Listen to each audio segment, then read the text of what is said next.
Sarah Elena Martinez had no idea that at exactly 3:47 p.m. on a gray Tuesday afternoon in Austin, Texas, her entire destiny would pivot on what appeared to be the most devastating rejection of her life. As she clicked open the email from Pinnacle Ventures, the words on her laptop screen blurred through tears she refused to let fall. After careful consideration of your proposal, we have decided to pursue other investment opportunities that better align with our current portfolio strategy. Rejection number 47. What Sarah couldn't see was the invisible activity taking place in the spiritual realm around her small apartment. Angels were positioning themselves for what would soon unfold as one of the most remarkable demonstrations of divine timing that heaven had orchestrated in years. The same God who had opened the Red Sea for Moses, who had caused prison gates to swing wide for Peter, this same God was about to prove once again that closed doors cannot stop his plans for those he loves. The apartment itself told the story of her journey. What had once been a comfortable space for a successful freelance web designer had gradually transformed into something resembling a war room. Whiteboards covered with user flow diagrams occupied every wall. Stacks of market research reports created mountains on her dining table, and everywhere on her desk, in manila folders, stuffed into a shoebox under her bed, were the printed copies of rejection letters that she somehow couldn't bring herself to throw away. 47 attempts to convince someone that her vision was worth investing in.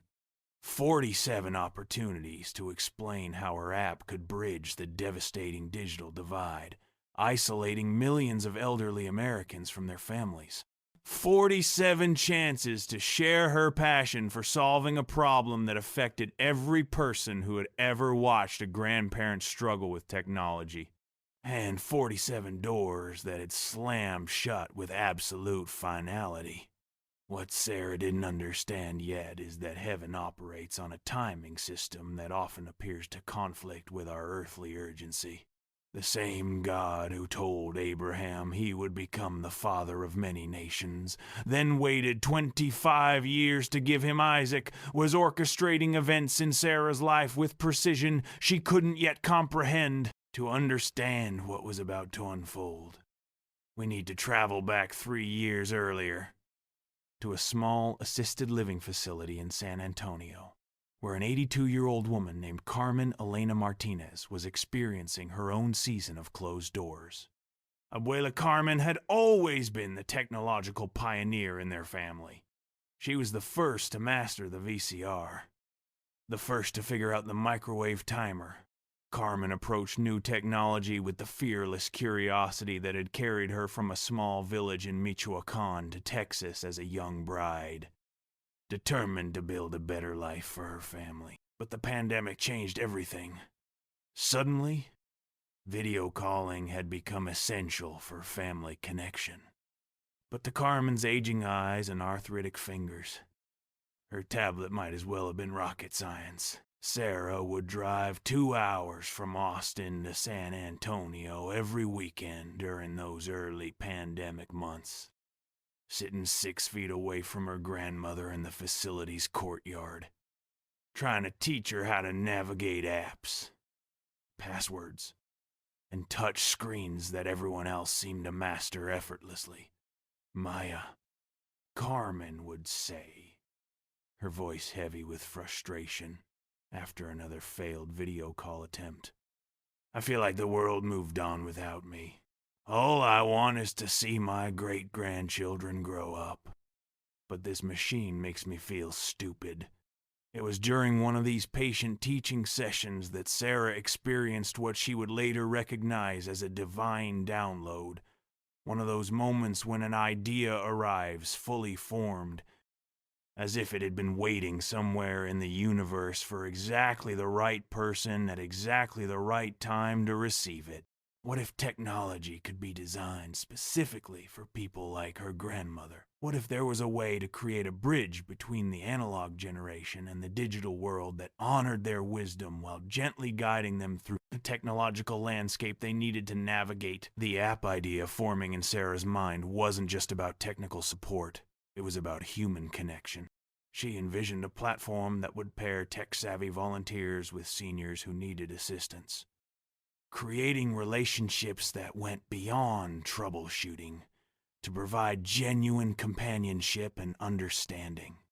As Sarah spent more time in the assisted living facility, she began to realize that her grandmother's struggles were universal. She met Robert, an 85-year-old retired engineer who had helped design early computer systems but now felt overwhelmed by his smartphone.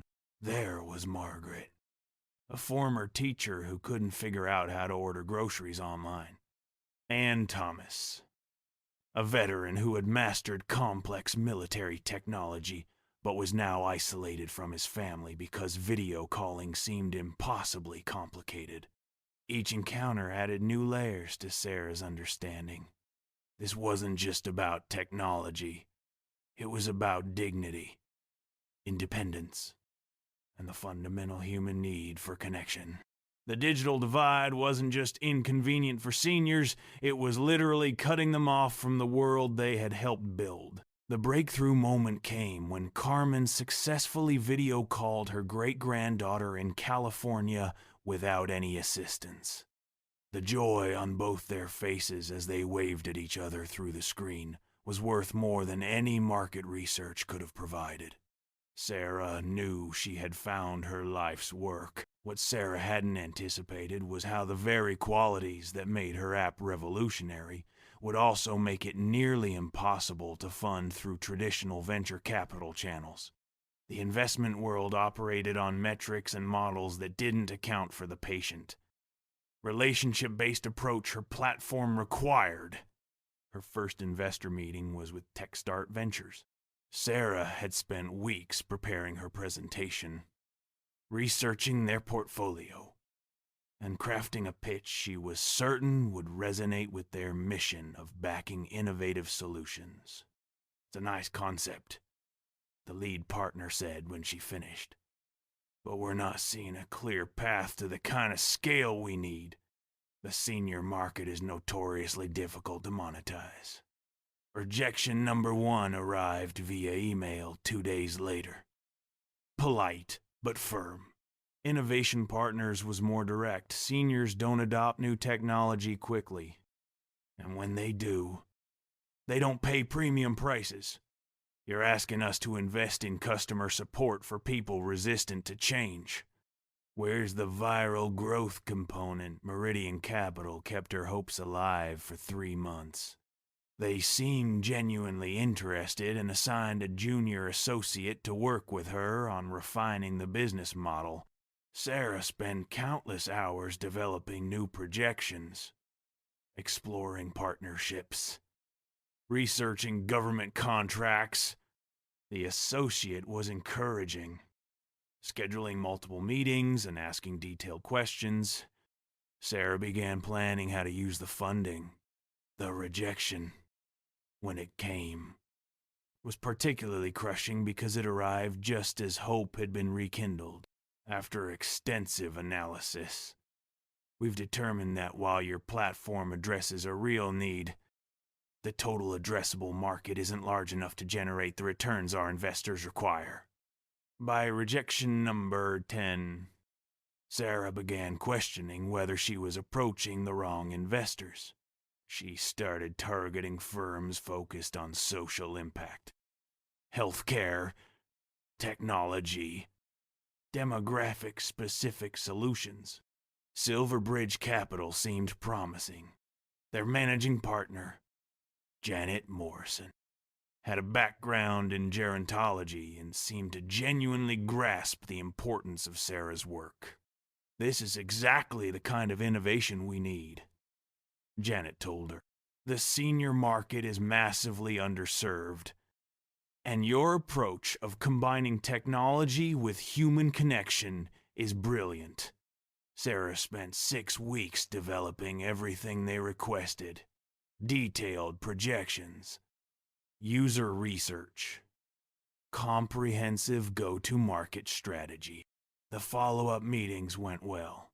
Janet introduced Sarah to other partners, arranged calls with portfolio CEOs, even suggested potential pilot customers. 3 months later, the rejection came via phone call. Sarah, this decision was incredibly difficult. Your platform is exactly what the world needs. But our investment committee decided the customer education requirements create too much execution risk for the returns we need to generate. By rejection number 20, Sarah's confidence was eroding. She started second-guessing fundamental aspects of her business model. Maybe the investors were right. Maybe seniors weren't a viable market. Maybe she was being naive about customer acquisition challenges. She began modifying her pitch to address every investor concern. She explored enterprise sales models, focusing on senior living facilities rather than individual consumers. She developed healthcare partnerships. She even considered pivoting to serve broader demographics. But with each modification, Sarah felt herself moving further from the original vision that had inspired her. The app that had brought joy to her grandmother was becoming something generic, designed more to satisfy investor concerns than solve the real problem she had set out to address. The emotional toll was becoming as challenging as the financial pressure. Sarah had used up most of her savings during 3 years of development and fundraising. She was living on ramen noodles, had moved to a smaller apartment, and was taking freelance projects at night to cover expenses. More difficult than financial struggle was the growing sense of isolation and self-doubt. Friends and family, initially supportive, began suggesting it was time to look for a real job. Her parents, immigrants who had worked multiple jobs to provide stability, couldn't understand why she continued pursuing something that hadn't generated income in 3 years. Even Carmen began expressing concern about Sarah's situation. "I don't want to be the reason you struggle," she told Sarah. "Maybe God has a different plan for your life." But Sarah couldn't shake the conviction that this wasn't just a business idea, it was a calling. Every time she visited the facility and saw residents' frustration with technology, every time she heard about grandparents who had given up trying to video call family, she knew what she was building was desperately needed. The rejections continued. By rejection number 40, she had developed thick skin for feedback that had initially devastated her. She learned to read subtle signals indicating genuine interest versus politeness. "We love what you're doing," one managing partner told her after what seemed like a perfect presentation. "But we're concerned about timing. The senior market is still catching up to current technology. Maybe this idea is 5 years ahead of its time." 5 years ahead of its time. How many seniors would remain isolated during those 5 years? How many grandparents would miss watching their grandchildren grow up because video calling seemed too complicated? Rejections 41 through 46 arrived in quick succession, each one reinforcing the growing fear that maybe everyone else was right and she was simply too stubborn to accept reality. The morning after receiving rejection 47 from Pinnacle Ventures, Sarah woke up feeling something she hadn't experienced in years: the complete absence of hope. Not sadness, not frustration, not anger, just a gray, empty feeling that settled over her like a heavy blanket. The apartment around her felt like a monument to failure. The white boards that had once represented clarity now looked like chaotic scribbles of someone who had lost their way. The market research that had once filled her with confidence now seemed like evidence of naivety about business realities.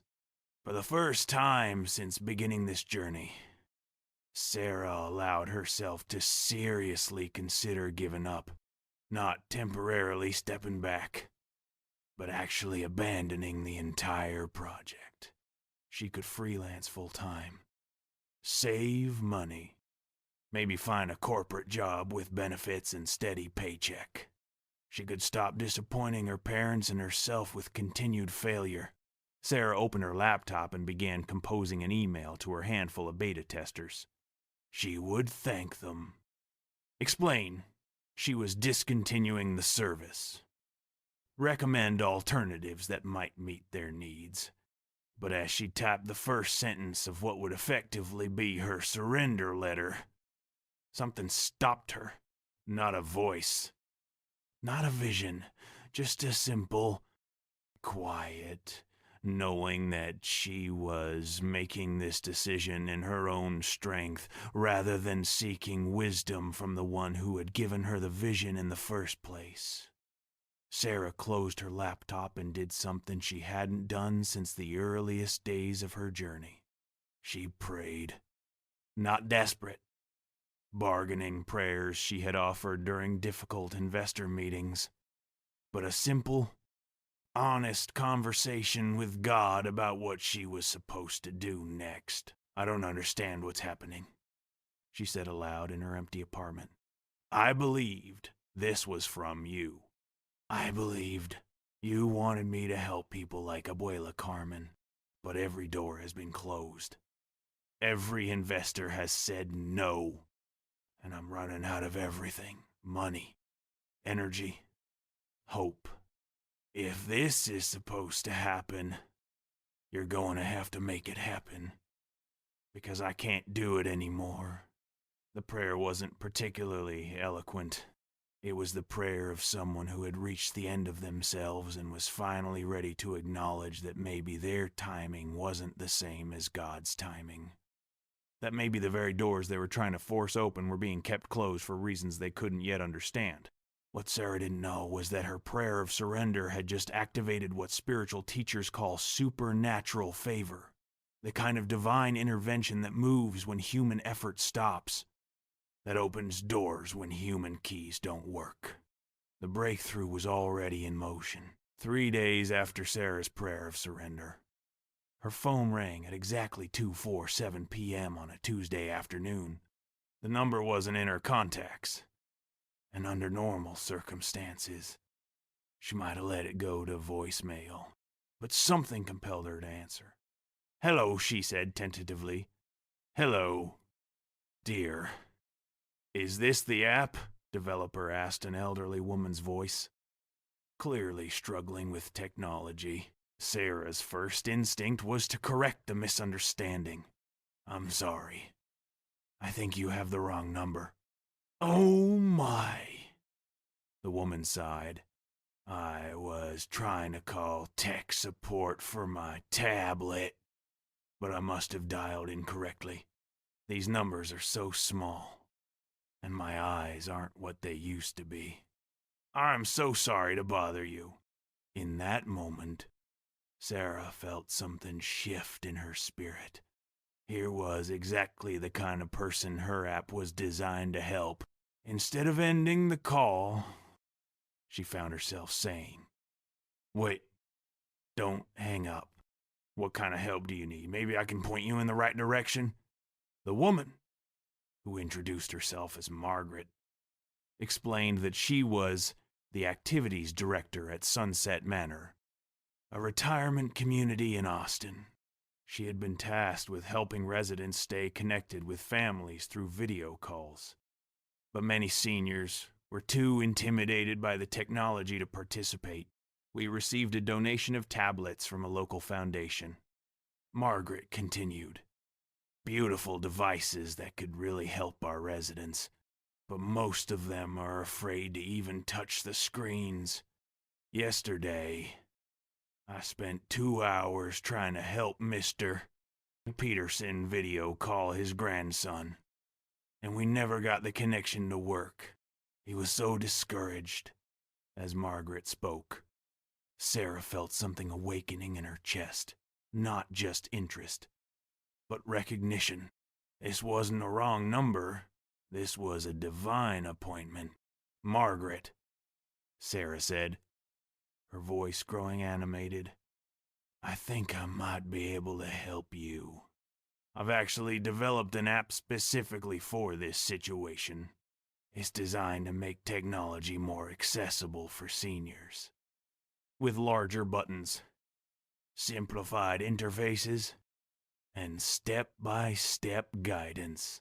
What followed was a 3-hour conversation that would change both their lives. Margaret wasn't just an activities director.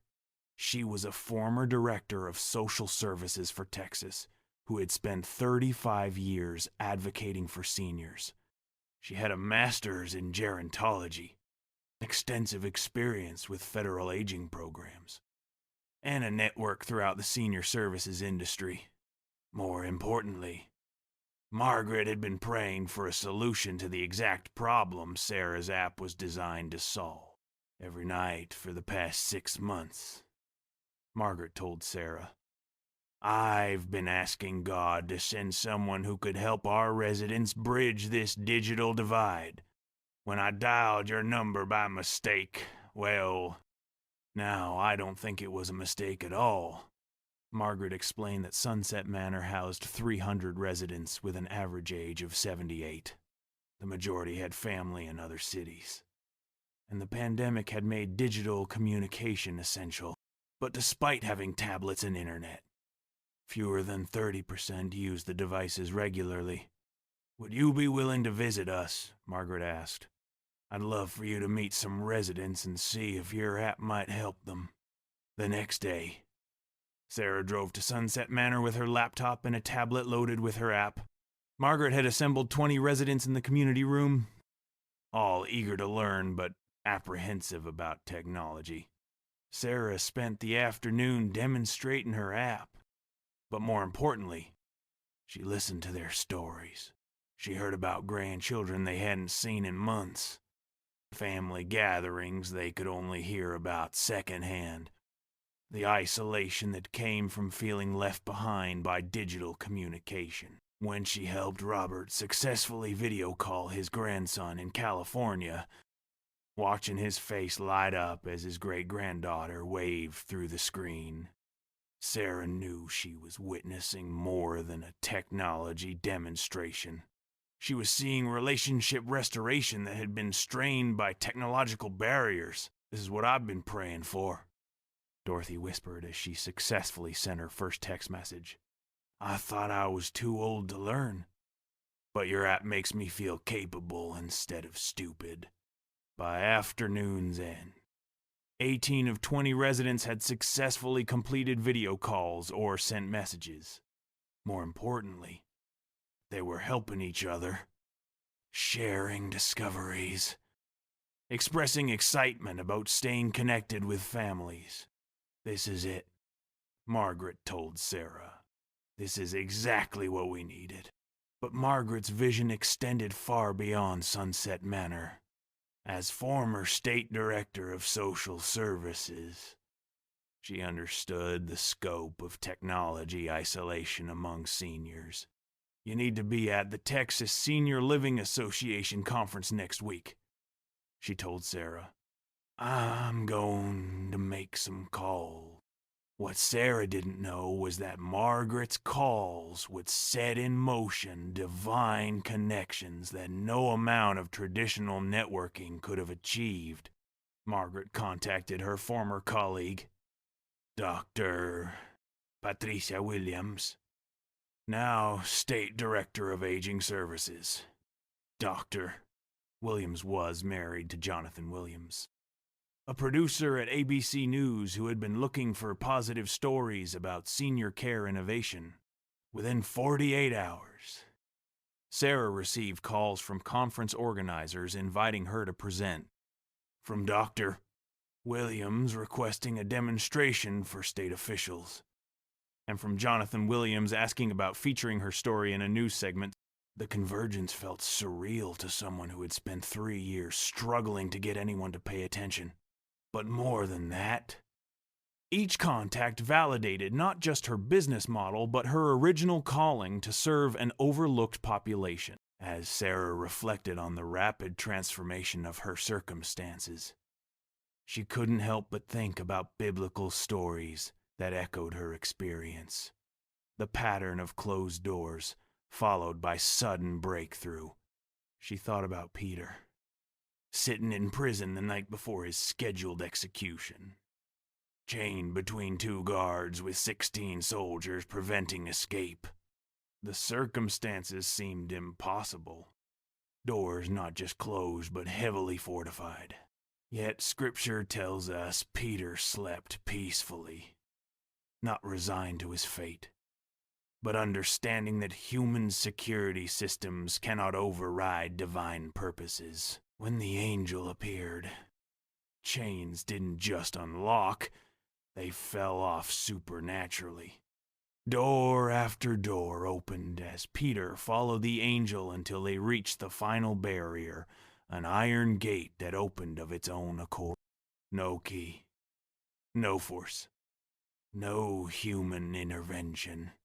Just sovereign power moving obstacles that seemed immovable. Sarah realized her 47 rejections had been like those prison doors, each seemingly secure, each apparently final, but none ultimately able to contain what God had purposed for her life. Margaret's phone call had been her iron gate opening of its own accord. She also thought about Hannah, who dealt with her own season of closed doors. For years, Hannah had been unable to have children while watching her husband's other wife bear child after child. Scripture specifically says the Lord had closed Hannah's womb, indicating that sometimes God himself closes doors for reasons we don't immediately understand. Hannah's story reminded Sarah that not every closed door is opposition or failure.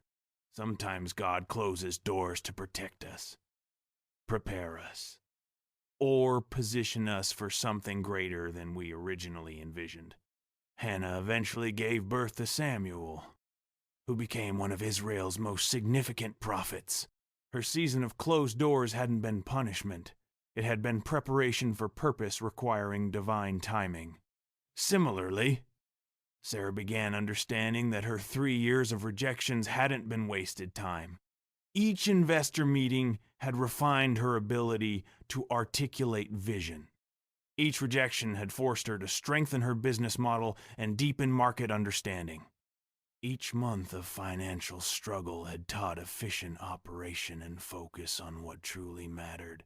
Most importantly, the season of closed doors had kept her from partnerships that might have compromised her mission. Several investors had suggested modifications that would have shifted focus away from seniors toward more profitable demographics. Others wanted to eliminate the human support component central to her app's effectiveness. The story of Moses at the Red Sea provided another layer of understanding. When Israelites found themselves trapped between Pharaoh's army and impassable water, Moses told them, "Stand still and see the salvation of the Lord." The instruction seemed counterintuitive when facing impossible circumstances. Natural response is action, finding solutions, keeping moving.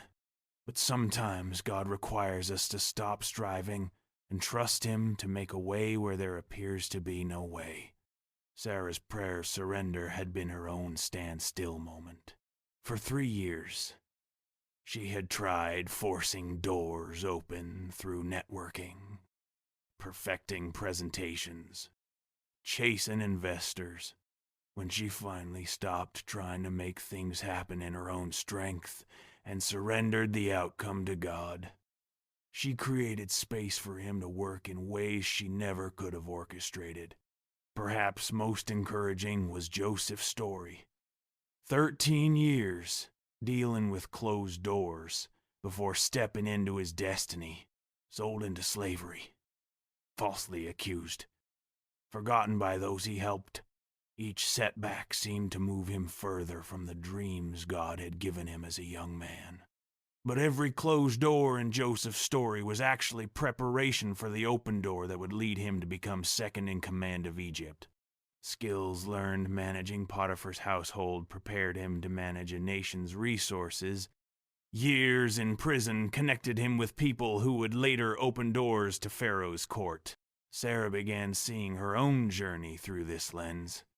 Technical skills developed as a freelance designer had been essential for creating her app. Market research conducted during fundraising had given her deep insight into the senior services industry. Even financial struggles had taught her to operate lean and focus on genuine value, rather than flashy features that didn't serve users. What happened next demonstrated a fundamental principle when God opens a door. He frequently opens multiple doors simultaneously, creating what can only be described as supernatural acceleration. The Texas Senior Living Association Conference became the first domino in a sequence of events that unfolded with breathtaking speed. Sarah's presentation to senior living executives, state officials, and advocacy leaders wasn't just well received. It sparked a movement. Dr. Patricia Williams immediately saw potential for statewide implementation. This isn't just a nice technology tool, she told Sarah after the presentation. This could be a solution to one of the most pervasive problems in senior care. Digital isolation is contributing to depression, social withdrawal, even cognitive decline. Your app doesn't just connect people to technology, it connects them to life. Dr.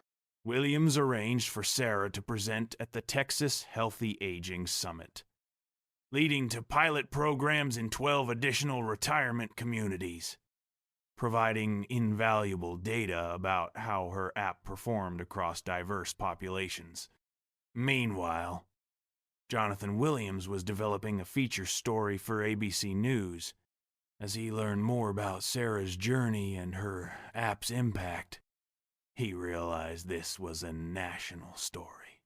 The digital divide among seniors affects every community in America. He told Sarah, "Would you be comfortable if I pitched this to our national desk?" The ABC News feature aired on a Thursday evening in October, 3 months after Margaret's wrong number call. The 4-minute segment included interviews with Sunset Manor residents demonstrating the app, conversations with family members whose relationships had been restored, and experts discussing technology isolation among elderly Americans. Sarah watched from her apartment, surrounded by the same whiteboards and research reports that had represented failure months earlier, but now felt like evidence of persistence finally paying off. Her phone had been ringing constantly. Calls from retirement communities wanting to implement her app, journalists requesting interviews, technology companies inquiring about partnerships.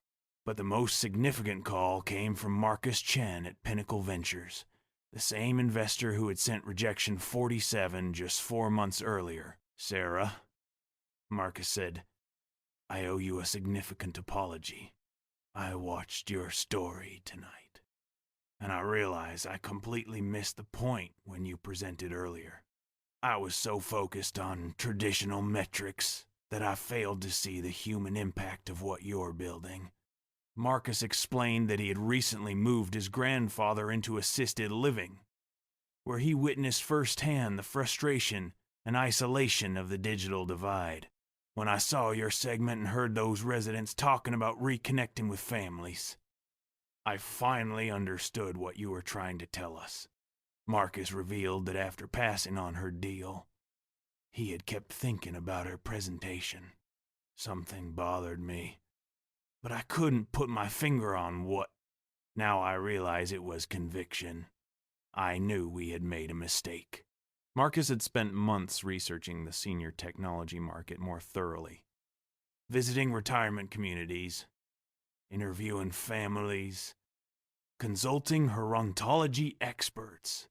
His conclusion was that Sarah's app addressed a market need both larger and more urgent than he had initially understood. I've also been working on something that could be transformative for your company, Marcos continued. I've been in discussions with Silverbridge Technologies about their senior-focused initiatives. They've been looking for exactly what you've developed, and they have infrastructure and market relationships to help you scale nationally. Silverbridge Technologies specialized in developing and distributing technology solutions for senior living communities, healthcare providers, and aging-in-place services. They had partnerships with over 2,000 retirement communities across 43 states and had been searching for an app that could help clients address digital inclusion challenges. We've tried to develop something like this internally, explained Jennifer Carter, Silverbridge's CEO, during a conference call, but we're hardware and infrastructure. What you've built, the user experience design, the patient support system, the way you've made complex technology feel approachable, that's not something we could replicate. We need to partner with you. Partnership discussions moved at a pace Sarah found almost disorienting after 3 years of slow rejections. Within 2 weeks, she had signed a letter of intent, providing immediate expansion funding, access to Silverbridge's distribution network, and technical support for scaling her platform to serve thousands of senior living communities. The most remarkable aspect was how the opportunity preserved everything essential to Sarah's original vision, while providing resources she never could have accessed independently. Silverbridge understood that the human support component wasn't a scalability problem to solve. It was the core value proposition making the technology effective. Within 6 months of Margaret's call, Sarah's app was being used in senior living communities across 15 states. The woman who had received 47 rejections was now fielding inquiries from organizations she had never heard of, speaking at conferences she had never imagined attending, watching her user base grow at rates exceeding her most optimistic projections. But perhaps the most meaningful validation came from seniors themselves.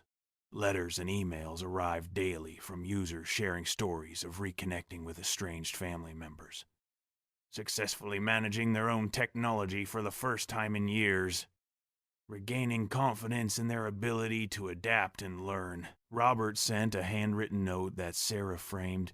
Dear Sarah, your app didn't just help me video call my grandson.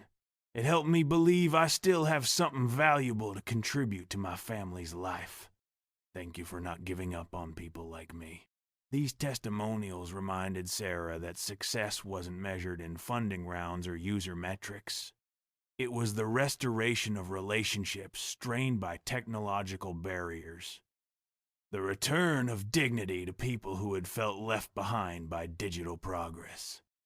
And proof that innovation could serve love rather than just profit. 2 years after Margaret's wrong number call, Sarah stood before 500 technology entrepreneurs at South by Southwest in Austin, sharing her story as part of a panel on technology for social impact.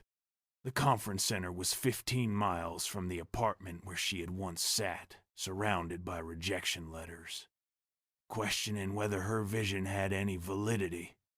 Her app was now used in over 800 senior living communities across 37 states.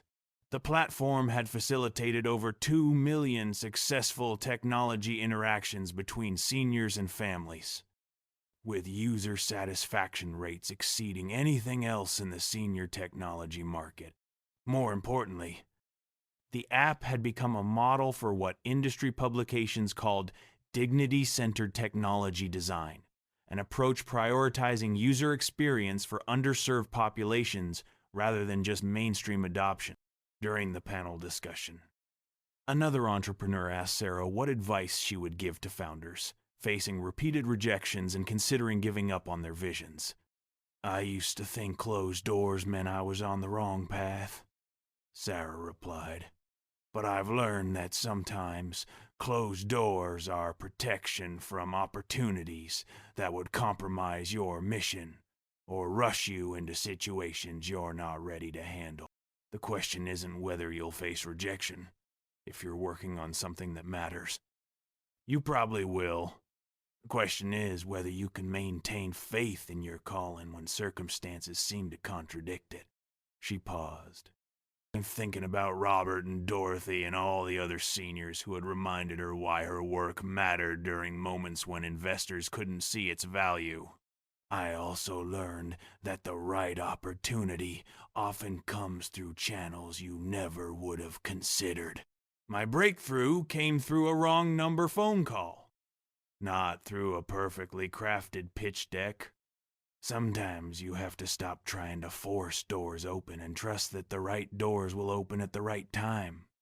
After the panel, Sarah was approached by a young entrepreneur named David, developing an app to help refugees navigate government services. He had faced 15 rejections and was questioning whether his idea was commercially viable. "I keep hearing that the refugee market is too small and complex," David told her. "But I know this could help thousands of families struggling with language barriers and systems they don't understand." "How do you know when to keep going versus when to pivot?" Sarah recognized the discouragement in David's voice. The same doubt that had plagued her during rejection seasons. "When you think about giving up," she said, "what bothers you most? That you might fail? Or that those families will continue struggling without a solution?" David's answer came immediately. "The families, I can find other work, but they need help now." "Then you have your answer," Sarah replied. "If your vision is primarily about solving a problem that matters, rather than just building a successful business, then you keep going until God opens the right doors. But you have to be willing to surrender control of how and when those doors open." 6 months later, David contacted Sarah to tell her his app was being piloted by 3 refugee resettlement organizations and had received funding from a foundation specializing in immigrant services. His breakthrough had come not through traditional investors, but through a nonprofit conference where he met someone whose brother worked in refugee services. "Another wrong number story," David said, and Sarah could hear the smile in his voice. As Sarah drove home that evening, passing the exit for Sunset Manor where her journey had taken its crucial turn, she thought about the seniors using her app at that moment to connect with family members. The families, including elderly relatives in digital activities they had previously been excluded from, and retirement communities implementing technology programs they never could have imagined. She also thought about Margaret, who had become not just a client but a friend and advisor. Margaret often reminded her that the wrong number call hadn't been wrong at all. It had been the answer to prayers. Both had been praying without knowing the other existed. Her phone buzzed with a text from her grandmother, Mia. "I just video called your cousin in Mexico using your app. She said her children want to learn English, and I'm going to teach them some words every week. Thank you for not giving up on old people like me." Sarah smiled, remembering the afternoon 3.5 years earlier when she had first imagined an app helping people like Abuela Carmen navigate technology with dignity. The vision had been accurate from the beginning, but the path to fulfillment had required surrender of control she never could have anticipated. Tomorrow would bring new challenges, new opportunities to serve seniors needing technological bridges to maintain family and community connections, new chances to demonstrate that business success could be measured not just in profit margins, but in restored relationships and renewed dignity. But tonight, Sarah was content to rest in the knowledge that when God is your doorkeeper, closed doors are never the end of the story. They're just preparation for doors that will open in ways you never could have imagined. At times you never could have planned. Through connections you never could have made on your own. The iron gates that had seemed so immovable had opened of their own accord.